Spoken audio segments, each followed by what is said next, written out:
Okay, breaking news. There has just been yet another plane disaster. At least 19 people have died after a freaking Air Force jet has crashed into a school of all places. Here's what we know. Today we're looking at TikToks that uncover unsolved mysteries.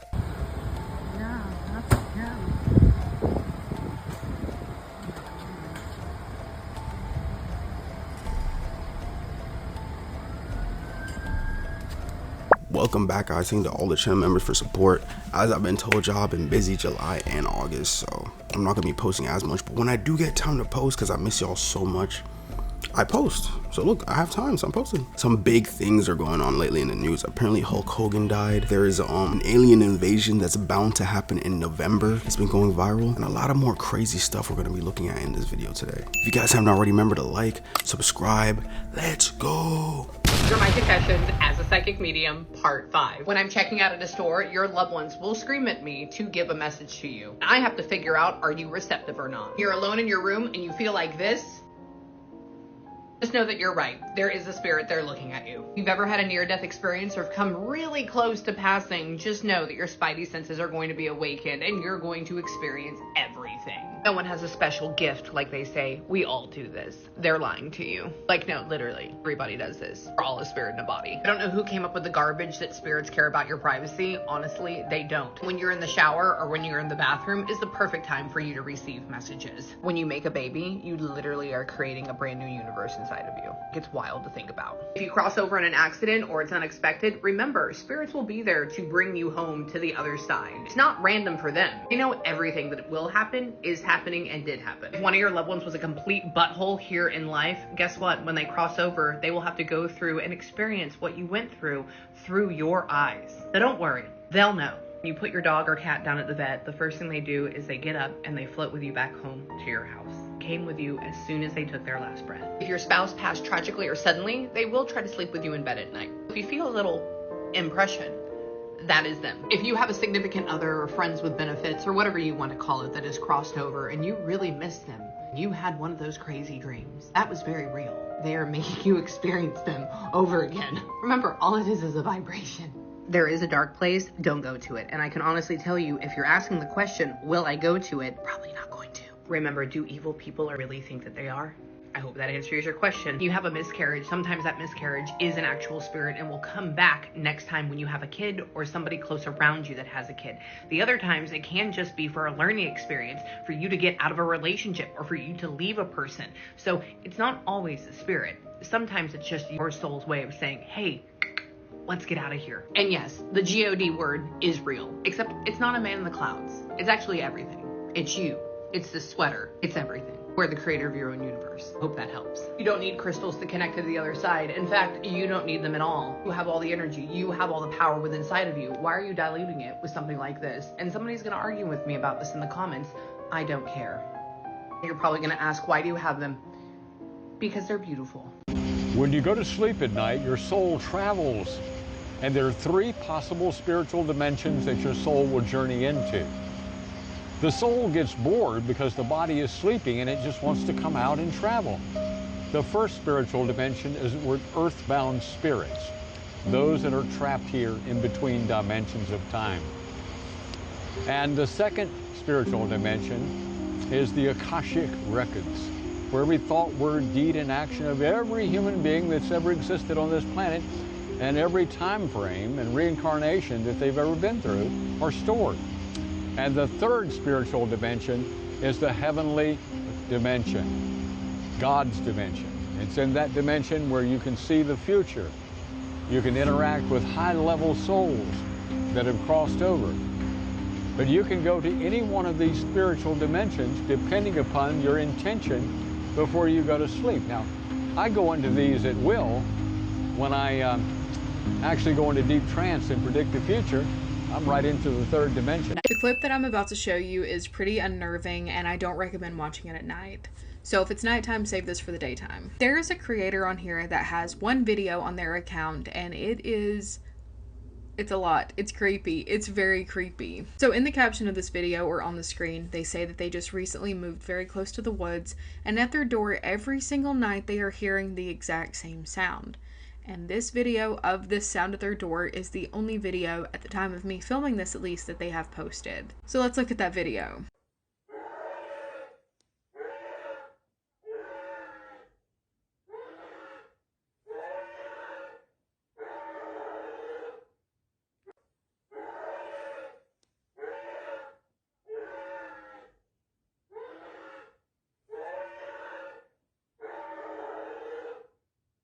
Guys, it is tricky living near the woods. Not everyone's gonna have an experience that lives there, but you are more likely to have a creepy experience living in the woods, I swear. Facts about the ocean. There are lakes at the bottom of the ocean. They're made of super salty brine, and anything that falls in them will usually unalive. Giant squid have eyes the size of basketballs. Some jellyfish are biologically immortal.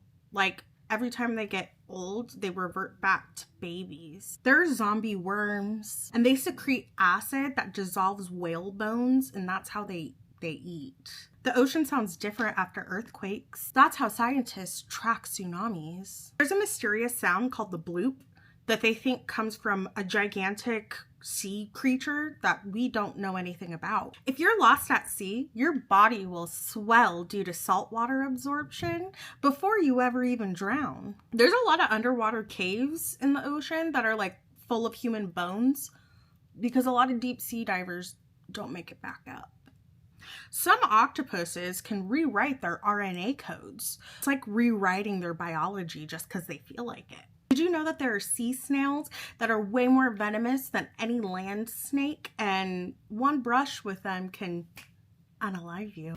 I don't know if it's just me, but the ocean sometimes can be so creepy. Like, I could generally get why some people have a fear of the ocean. If I told you you could have anything you've ever wanted, all you have to do is drive for 11 miles, would you do it? Now, how about if I told you that during those 11 miles, you would see and experience things that no human was ever meant to witness, and the memory of it would haunt you for the rest of your life? Well, there's this thing called the 11-mile ritual, and believe me, some things are just simply not worth it. I absolutely do not recommend trying this because your desire has to be something you absolutely cannot live without, because if it's not, you will find it nearly impossible to finish the journey, which will definitely result in your death. But if the almost certain promise of death didn't scare you off, you have to do this at night by yourself when the roads are empty. Yeah, you have to get into your car, drive to a stretch of road surrounded by the woods, and drive until you see some kind of specific road, which, by the way, this road you're looking for has no name and technically doesn't even exist, but you'll know it when you see it, or so they say. Now, if and when you do find that road, you will turn onto it, turn off your radio, put your phone away, because did I mention that there is absolutely no cell service? So if anything goes wrong, not only can you not turn around, you also can't call for help, which is absolutely terrifying. I hate being cut off from the rest of the world. But once you make the decision to turn down that road, the 11 miles starts and there's no going back. Keeping a consistent speed of 30 miles per hour, you will venture down this nameless road, and at first it will seem like it's easy, which, like, what's the big deal here? It's just driving down a road with nobody on it. That is until the temperature starts to drop and continues to drop until it reaches temperatures that are deadly. The further you go, the more unpredictable the road becomes. It will twist and turn. There's going to be deep potholes that will appear without warning, and you will have to avoid them because if your car breaks down, you won't survive the cold. Yes, you will freeze to death. But don't worry, keeping your car moving is not your only challenge. Just when you start to feel like you've gotten used to it, the sinister beings lurking in the trees will start to make themselves known. You're going to start seeing human-shaped shadows peeking out at you from behind the trees, and as much as you want to look at them, the best thing to do is ignore them, and they will start whispering to you, and before long it's going to sound like one is sitting in the back seat right behind you whispering into your ear. But do not listen, and whatever you do, do not turn around to look, because the sight of these sinister beings is simply too much for the human mind to comprehend. It will kill you or drive you mad. At some point, that radio you turned off may start playing on its own with this calm voice telling you your deepest, darkest fears. It's important not to let it get to you or not to listen at all, because trust me, they know if you're listening, and it's not pretty. By mile 5, all of those trees that the sinister shadow beings are hiding behind will start to fade away, and you will notice a never-ending lake glowing beneath a perfect moon. I do have to warn you though, no matter how beautiful it looks, you have to keep your eyes on the road, because if you look too long, the road ahead of you will disappear and your car will crash into the icy water, killing you. By mile 8, the cold outside will become deadly, your headlights might cut out, and if they do, you need to slow down, but do not stop, because if you stop, those shadow figures will surround your car and start clawing at your windows. You thought that one was bad. Well, at mile 9, your car will completely stall, and as soon as it does, you have to shut your eyes and try to restart it because the shadow beings will gather all around you. And remember, you're not supposed to look at them because it won't be pretty, but if you get the engine running again, they will disappear and back off. Mile 10 will start to feel calm, almost normal, just like it was at the beginning, but do not let your guard down because at mile 11, your car will lose power again, though it will keep moving forward as if it's being pulled by something unseen, and up ahead, you will see a glowing red light. This glowing red light is most certainly some kind of hell, so close your eyes, do not open them, no matter what. Covering your ears might help as well because there's going to be some really awful noises that you will never get out of your head, but keeping your eyes shut is what matters most. This will last for about 31 seconds. The heat will become unbearable. Your skin will feel like it's burning away, but as long as you keep your eyes closed, you will survive. After that final mile, your car will work again and you will eventually arrive at this dead-end stop. You have to stop here, close your eyes, and imagine what you desired, and once you have it in your mind, slowly open your eyes and you will be right back where you started at the beginning of that no-named road. If what you wished for was material, check your back seat, check the trunk, check your pocket, but if what you wished for is not material, turn back the way you came and you will soon realize that what it is you wanted is now present in your life. But just be warned, those terrifying sounds you heard on the 11th mile will almost certainly embed into your mind, causing you to have vivid nightmares for the rest of your life. But they say that these should be nothing compared to what you've received in return. That is the 11-mile ritual. Sounds absolutely terrifying. I would never want to do anything like that. Do not try that. As far as I can tell, this seems to be like one of those creepypasta urban legend things. I think these paranormal ritual games are interesting to read about. I talked about the Midnight Man. I talked about the elevator game. Let me know another one in the comments so that I can look into it, and I will see you in my next video. What do you guys think about that? Would you guys go through that much trauma just to get whatever you want?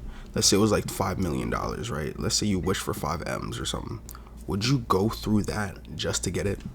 Let me know down in the comments. Well, it's happening again. Remember Oumuamua back from 2017? Yeah, that interstellar object that we still don't know exactly what it was before it accelerated out of our solar system under its own power, which led certain scientists to suggest that it may have been some sort of alien probe. And now we've got a new visitor that's even more mysterious, an object called 3I Atlas. And this is the third object ever that's been observed like this, with Oumuamua being the first. It was discovered on July 1st, and it'll reach its closest point to Earth in October. Officially, astronomers think this is just a comet, but according to the data, this thing could be up to 12 miles across, which is much larger than an interstellar comet should be. And there are some other anomalies about this object that Harvard physicist Avi Loeb has pointed out, which has led him to suggest the possibility of this being some sort of alien tech visiting us. Currently, this object shows little to no spectral signs of cometary features like a tail, which should be present at this point with its current distance from the sun. It's also moving at almost 140,000 miles per hour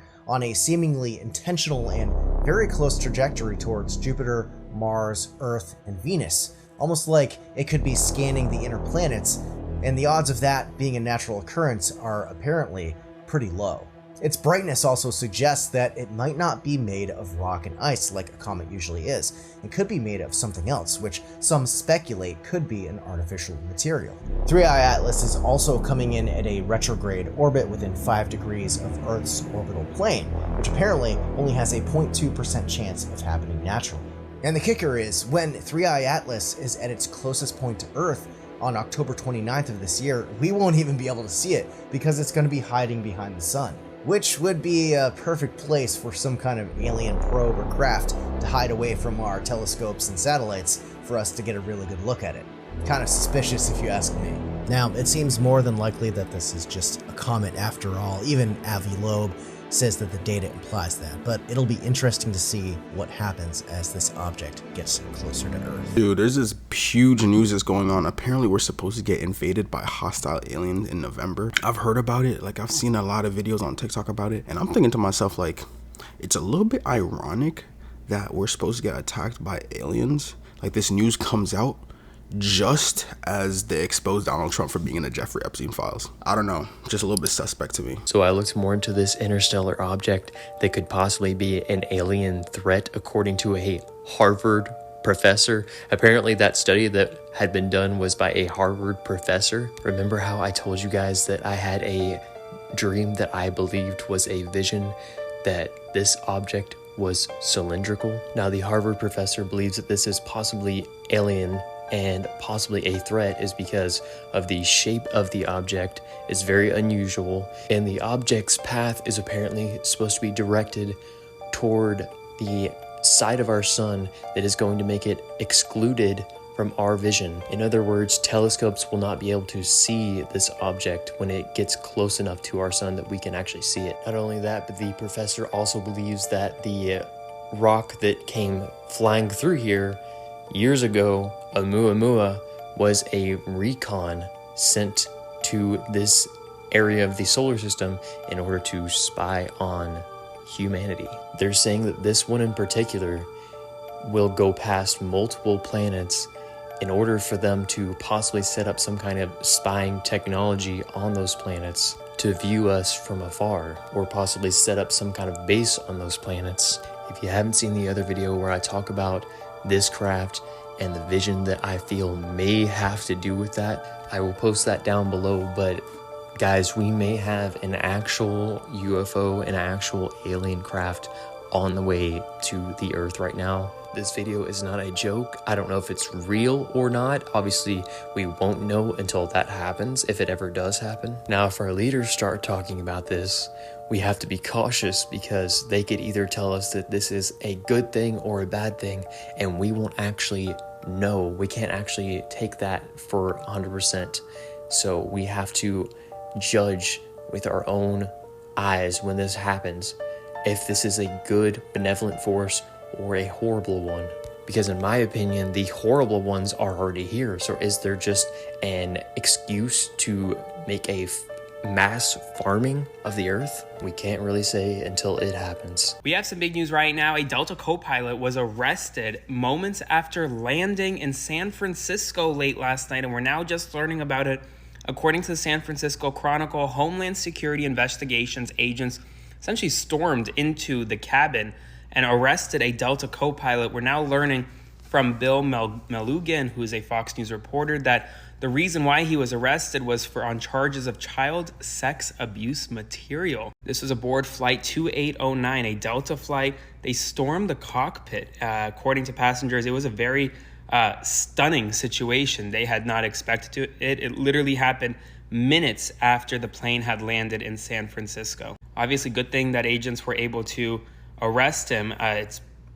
We will see what the indictment says, and we'll see why he was able to fly in the first place. But we'll see what happens next. Spread the word. I'll do a full breakdown on my Substack, linked in bio, so subscribe for free. And as always, follow along for all the news you need to know about. I'll have much more to come very soon.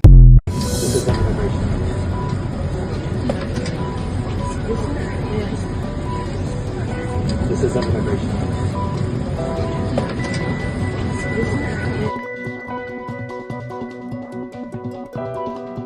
America, we have a major problem. We have a major candy manufacturer who's recalling everything due to a salmonella outbreak.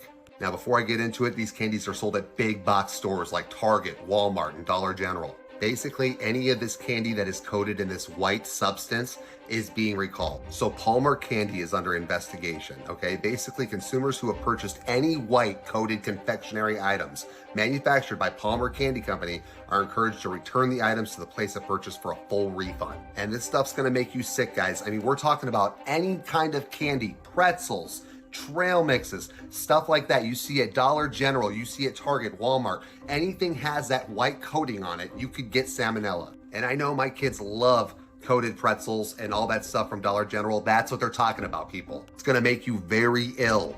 Now, these were sold by distributors in these states: Alabama, California, Florida, Illinois, Iowa, Kansas, Missouri, Nebraska, North Dakota, Oregon, Pennsylvania, South Carolina, South Dakota, Texas, Virginia, Wisconsin, and Wyoming.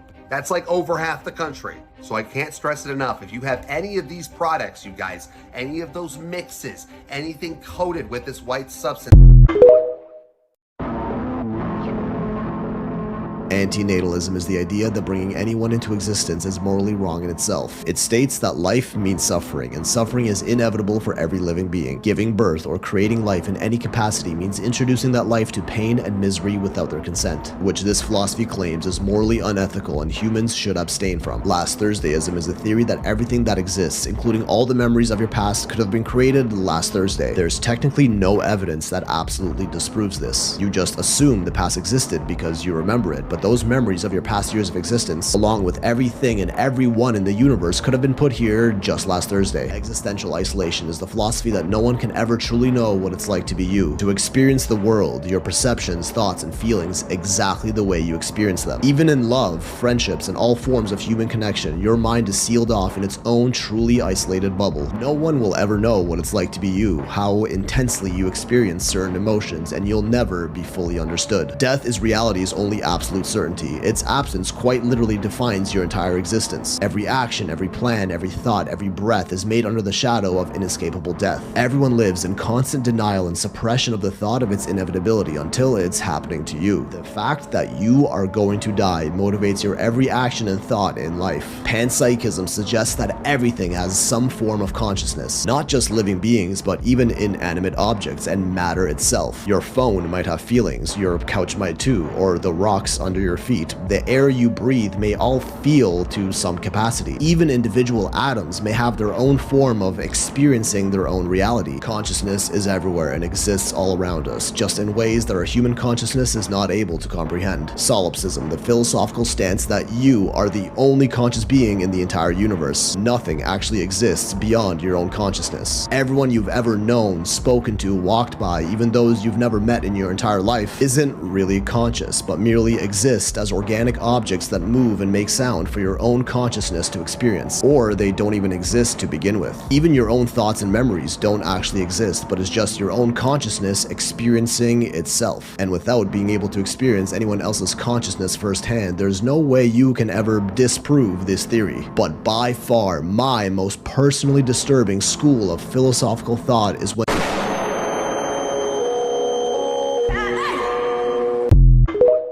Did you know in the United States there's a toll booth in New Jersey where no one lasts more than one night? Back in 2002, a college student named Jared Klein took a night shift at Exit 34, an old, rarely used toll station near Pine Barrens. The pay was good, too good. Just sit, collect tickets, stay awake. But on his first night, the phone rang. There was no phone in the booth. It rang again, louder. So Jared searched, taped beneath the desk, a black rotary phone, dusty, not plugged in. When he picked it up, a raspy voice whispered, "You're not supposed to answer." He hung up. Then the lights cut out. The air turned ice cold, and outside, fog rolled in from nowhere. A dark car pulled up, engine silent, windows blacked out. Jared opened the drawer for his flashlight and found a toll ticket with his name on it, date stamped 3 days in the future. The driver never rolled down the window, just waited. Jared refused to open the gate, so the car disappeared, not drove off, vanished into thin air. When the morning shift arrived, Jared was gone. The booth was locked from the inside, and the only thing left was the phone, off the hooks, and a new ticket. With the next person's name,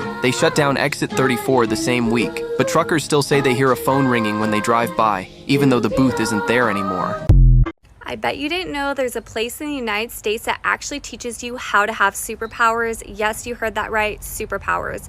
It's called the Monroe Institute and it's located in Virginia. I've made multiple videos on them. You can go back on my page to look, but I've really not gone into depth about what you learn or what they teach you there. So when I say superpowers, I'm talking telepathy, out-of-body experiences, astral projecting, talking to intergalactic beings, bending time and space with your mind, learning how to manifest almost on the spot. I mean, it is some crazy stuff that sounds like it's coming out of a Marvel comic book, but it's real life. So they don't define these as superpowers. They define them as the ability, every human has the ability to access this. It's just a lot of us probably won't in this lifetime. So when you go to the Monroe Institute, you have to take a set of prereq courses to then be able to do their retreats, which are like 5 to 10 days. Every time you complete a retreat, you will unlock a new level of retreats that you can take in the future. And obviously, the higher the level, the more kind of like supernatural abilities you can gain access to. So if you have been to the Monroe Institute or you have any sort of stories with it, I would love to hear, because I think it's so fascinating that this is going on in the United States, and the CIA has done so much research on it. It's actually called the Gateway Program, and they have actually used some of their techniques and their technology for their own personal gain.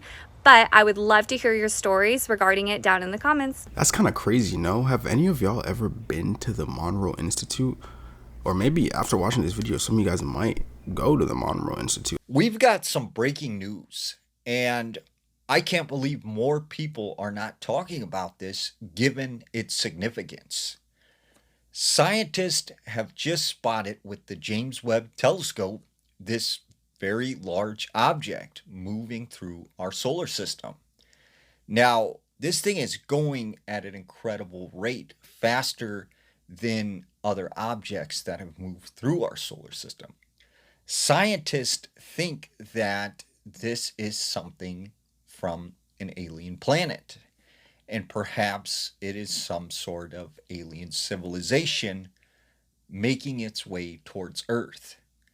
Now, this thing is roughly, I believe, 15 miles in width, or the size of Manhattan, and as it entered into our solar system, it turned, and it seems to be intelligent.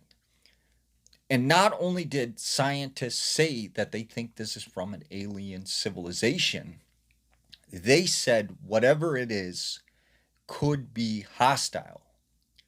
Now, what's eerie about all of this is many years ago, I was downtown and I was at this nightclub. And as I was just sitting by myself, this woman approached me. I can't recall what she looked like or anything about her, except that she started talking to me about the future and all of these things that would happen. And she even told me stuff about myself that no one else could have known. But she went on to say that one of the things that was going to happen in the future was that extraterrestrials would come here to Earth, they would reveal themselves, and they would be hostile.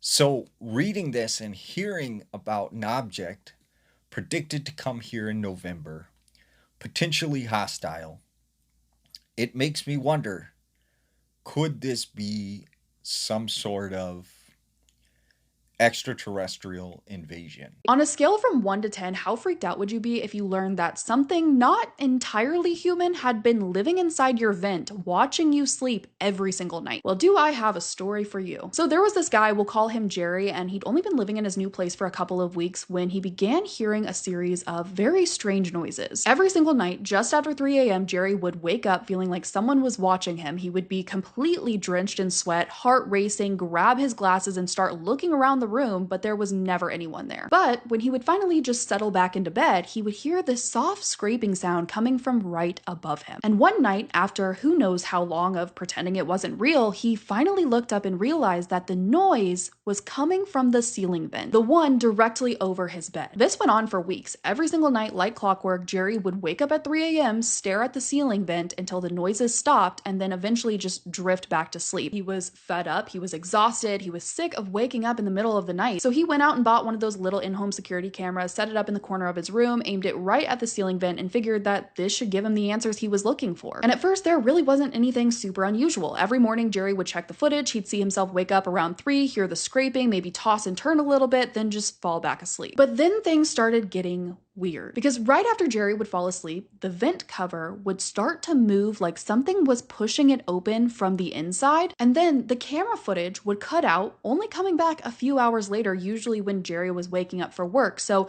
not only did it look like something was trying to get out of the vent above his bed, but also 3 hours of footage went missing every night, and Jerry had no clue why. Then one night, something changed. Jerry didn't wake up at 3. This time he woke up a little after 4, and he immediately grabbed his glasses and his phone phone, half hoping the camera had finally caught something, but also dreading what he might see. And I'm telling you, what he saw was like a horror movie, but it wasn't actors on the screen, it was him lying in his own bed. The video showed Jerry asleep, and then, like every night before, the vent above his bed slowly slid open like someone inside was trying to get out. But this time, instead of the video cutting out, it kept recording as a long, pale arm reached out, followed by a second. Both arms were so unnaturally long, stretching out so far that the long bony fingers attached to the hands almost touched Jerry, who was all the way in his bed. But instead of grabbing Jerry, the arms moved and folded, the joints were twisting and bending in the wrong direction. Jerry had never seen anything like it. Whatever this thing was, it was trying to pull itself completely out of the vent, but just as the top of the head began to peek out, the screen went black. Now, a few days later, Jerry's landlord showed up to collect the rent, which Jerry had never been late on before, but this time, not only had he missed it, no one had seen or heard from him in days. So when the landlord got to Jerry's house, the door was unlocked, he let himself in, but Jerry was nowhere to be found, so he was walking into the bedroom when he noticed the security camera Jerry had nailed on the wall. And of course, in typical landlord fashion, he was upset that Jerry had nailed something to the wall. He wasn't supposed to do it, so as he stepped closer to check the damage from the nails, his foot bumped something. He goes to crouch down, he grabs it, and he realizes it's Jerry's phone, which was not a good sign considering Jerry hadn't been heard from in days and was not at home. So the landlord turned the phone on and it opened right to the security camera app, and although it wasn't necessarily his business, he was so freaked out that he hit play on the most recent clip. And I can tell you that is something he wishes he never did, because what he saw is something he will never forget. The video starts off pretty normal. Jerry's sitting on the edge of his bed facing away from the vent. The timestamp shows 4:05 a.m. He's hunched over, maybe watching something on his phone, and for a moment that is all you see. But in the top corner of the video, the vent cover starts to move. The landlord keeps watching, and then he sees these two hands reach out from the vent, pressing flat against the ceiling. The proportions were off, the arms were way too long, and the elbows were bending in ways that just didn't make any sense. Whatever this thing was, it wasn't human. In the way it was pulling itself out of the vent and reaching out for Jerry, the landlord could tell it had done this plenty of times before. But just as the creature's head was about to come through the vent, the screen went dark. But it's not over. When the footage cuts back on, Jerry's legs are hanging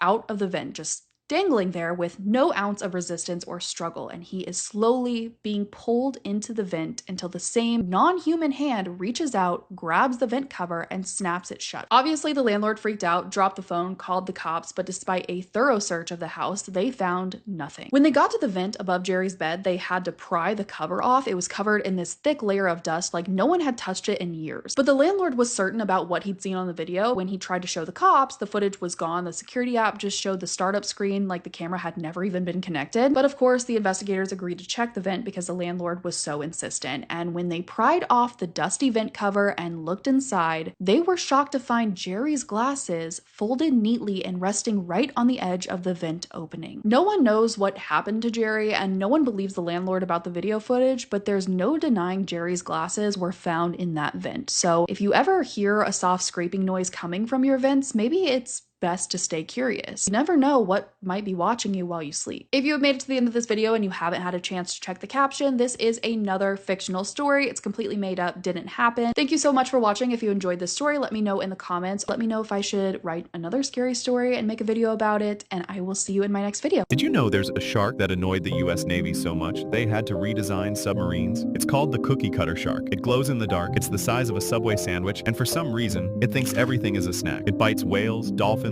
seals, tuna, submarines, underwater cables, and even random humans, just to leave a perfect circle. It just grabs on, spins like a blender, takes a chunk, and dips like nothing happened. Even great white sharks have cookie cutter scars. Literal ocean predators get bullied by this idiot. In the 1970s, the Navy kept finding circular holes in their underwater gear. They thought it was enemy weapon, but turns out it was just this tiny shark. So the Navy wrapped their submarine gears in fiberglass, just to stop getting chewed. Assault in Las Vegas is about to skyrocket because Uno has officially been added as a table game at one of the casinos. In fact, Uno didn't just get added as a game. They opened an entire social club at the Palms Casino Resort and then filled it with branded stuff like pool tables, bowling alleys, bars, and even Uno-themed rooms. But the only thing I want to know is what game are they playing? Because I swear, if that dealer tells me I can't put a +2 on a +2, hands will be thrown. So the question is this a good idea, or is it just gonna end badly?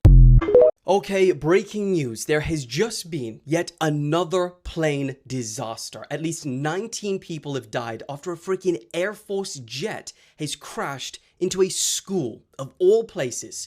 Here's what we know. So this is happening in the capital city of Bangladesh, and reports say that a military plane which was in training crashed into a college and school campus while there were classes on at the time. And on top of the death toll, which includes adults and children, more than 50 people have been hospitalized with severe burns. People can be seen gathering on the school's playing field, looking on in horror as smoke and flames rise from the building. Man, there were even some pictures that people have posted on X showing the aftermath of inside some of the classes. Truly, truly horrific scenes. Honestly, thoughts are with the parents right now, and I'll keep you guys updated when we find out how something like this could have happened. This is how Hulk Hogan died. He was the face of WWE for decades. The iconic red and yellow, the handlebar mustache, and the most legendary WWE move of all time, the leg drop. Hulk Hogan wasn't just a wrestler, he was a pop culture icon. He sold out arenas and even starred in big movies. Over the years, Hogan battled through countless surgeries, chronic pain, and serious health issues that left their mark. He slowly faded from the spotlight, only making rare appearances that often left controversy and headlines wherever he went. Then, on July 24th, 2025, Hulk Hogan was found unresponsive in his Florida home. Paramedics rushed in, but it was too late. He was pronounced dead at just 70 years old. His family said he passed peacefully, but the weird part is they never gave the cause of death, so fans online started speculating. Some said it was a heart attack brought on by decades of wear and tear in the ring. Others blamed years of gear use. Whatever it was, wrestling lost its biggest legend, just one day after losing its biggest heavy metal icon. What is going on in the world? That's right, Aussie Osborne also did die. I forgot to put that in this video. I should have put that in the video. But yeah, with Hulk Hogan, I heard that he died from a sudden cardiac arrest. I have this friend that works in like a hospital in Florida, and she told me that based off of the report that he did die of a sudden cardiac arrest. In my opinion, it could have been from anything. Maybe it could have possibly been from the steroids he was taking, or I've heard this other theory that apparently someone sold him like a bad batch of drugs. You know what I'm saying? Like, I don't really know, but R.I.P. Hulk Hogan and Aussie Osborne. Maybe in my next video, I might put in some like conspiracy theories about why they both died. Want to get creeped out? Let's talk about someone else who tried the man in the fields ritual. And by the way, if you don't know what the man in the fields ritual is, it's essentially where you summon this entity to stand in your backyard while you complete some tasks inside your house. And if you complete it within a certain amount of time, you either get physical safety for a whole year, physical and financial safety for a whole year, or physical and financial safety and no negative consequences for any of your actions for a whole year. So anyway, for storytelling purposes, we will name this person Cora. Cora decided she basically wanted to do the ritual for shits and giggles. She wanted to do the 3-hour version, which is the easiest one, to see if she could get physical safety for a year. I mean, the ritual says you'll go a year without even getting a paper cut. So stubbing your toe, not gonna happen. Stepping on Lego barefoot, not gonna happen. So at 9 o'clock, she went outside into her backyard and said, "But who will scare the crows away?" And she said it 7 times. And as soon as she said it the 7th time, she heard, "That's not your biggest problem." Scary. But this girl was a Virgo, and I'm a Virgo, so I understand. She was meticulous. Actually, I don't understand. Sometimes I understand. She was meticulous, and the bitch closed everything she needed to. She did not miss a single piece of Tupperware, any jars, the apps on her phone, a book laying open on the counter. She didn't miss anything. She had a really small house, so she was actually able to finish closing everything super quickly. By the way, that's what you have to do in the ritual. You have to close every single item in your house, and you have to have a safe room with a crucifix in it, because it's going to be bad news bears for you, probably, if you fuck up. But like I said, she closed everything. She was done within about an hour and a half, so that at that point, she was actually able to go around again and double check everything. And everything was closed in every drawer, in every cupboard, in every closet, in every space of her house. Even the toilet seat, okay, guys? Even the drain and her sink and in her bathtub. Throughout the 3 hours, she does not look outside. She also doesn't see the ashen man, but she does keep seeing something out of the corner of her eye, and she's not sure if it's just her mind playing tricks on her or if it's the Ashen Man. At about 10 minutes left to midnight, she goes into her safe room with her crucifix and lays down in bed, closing her eyes and her mouth, because you have to do that as well. Creepy. Now, the rules specifically say once you close your eyes, don't open them ever at all until morning. So at some point in the middle of the night, she has no idea what time because she couldn't open her eyes, but she could tell it was still very dark out. So she knew it was not morning. But at one point, she wakes up and thankfully remembers that she can't open her eyes, but she's hearing something and it's terrifying. She can hear footsteps walking back and forth outside of her bedroom door. She said that she thought she was literally going to shit the bed. Like, that's terrifying, guys. I would lose my mind. I would lose it. So creepy. She laid there with her eyes closed, sweating and terrified while she heard the steps going back and forth, back and forth. She doesn't know how long this went on for. She couldn't fall asleep while it was happening, but she thinks it was for about 5 or 10 minutes, nothing too crazy. However, it was, again, walking back and forth past her bedroom door, and then suddenly she heard the footsteps stop and it sounded close, like right near her bedroom door, and she was just holding her breath, laying there with her eyes closed, waiting to see if anything happened. Nothing happened. So eventually she fell back asleep. I don't know how. I would be laying there with my eyes closed until like 6 in the morning. No joke. You know why? I'm a paranormal investigator and I love experiencing paranormal things. Okay. But when you invite something to your home, an entity that specifically is known to you, if you fuck up your ritual, that's terrifying. That's not cool. That's not fun. I don't want to do that. Anyways, the next morning, she wakes up and she's like, okay, I think this ritual is real because there was something walking outside my bedroom door last night. And in her mind, she's like, I've got physical safety for a year. So score. Bob's your uncle. But it's only within a few days that things start to get weird. 3 days since she did the ritual, she's coming home from work, gets inside, and notices that every single drawer, cupboard, closet door, microwave door, everything in the house open. Why? She did the ritual properly. Who's coming back here? Who's coming to hang out? And why are they coming uninvited? Because they were invited the first time. Now they're not invited. Now they're not invited. So she closes all the cupboards, all the drawers, all the closets. The next day she comes home from work. And this is random. Of course, this girl had a locket because that's like such a creepy piece of jewelry. Like such a cool, creepy piece of jewelry. But anyway, she had a locket and it had a picture of her grandmother in it who had passed away. She always had it hanging on this little like jewelry tree that she had in her bedroom. She gets home from work. She goes into her bedroom. She's going to change out of her work clothes and notices that the locket is on the ground in the bedroom. And she's like, that doesn't make sense. Like, I didn't do anything that would cause this to fall. I didn't even come near my jewelry this morning. I just put my shit on and went to work. Now, the day after the locket is found, she gets home from work and nothing is amiss, but she has this very strong feeling that she's being watched. Anywhere she goes in the house, she feels like there are eyes on her. And she does acknowledge that this could be paranoia, but she doesn't think it's paranoia because of what happens at night. At around 10:30 that night, Cora crawls into bed and decides she's going to read a book. Try to get her mind off of things. Try to calm herself down. So she's been reading her book for about 45 minutes when she hears, guess,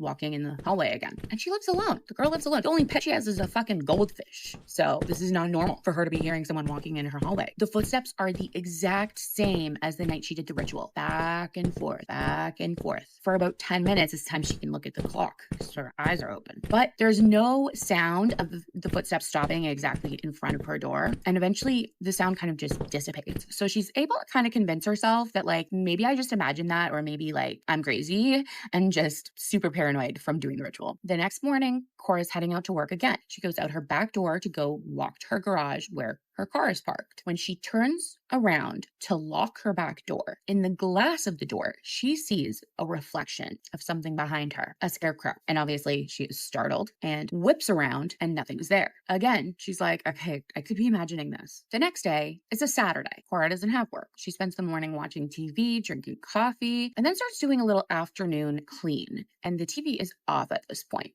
She's walking through her living room vacuuming when she sees in the reflection of the TV a scarecrow behind her. She whips around again, startled. Nothing's there. Cora is getting more and more freaked out, and that night she doesn't sleep at all. The next day, which is Sunday, nothing happens. She has a really good day until she goes to bed. She walks into her bedroom, turns off the light, and goes to crawl into bed when she notices a reflection once again in her bedroom mirror, the scarecrow. This is when I would be seeking like spiritual help. I would like be going to anyone I know who knows anything about like spirituality, cleansing, healing, and I'd be like, help me. I fucked up because that's creepy. Anyways, this is Cora's final line of her story, and it gives me chills. Every night since then, he's standing closer. I really hope Cora's doing okay. That's all I can say.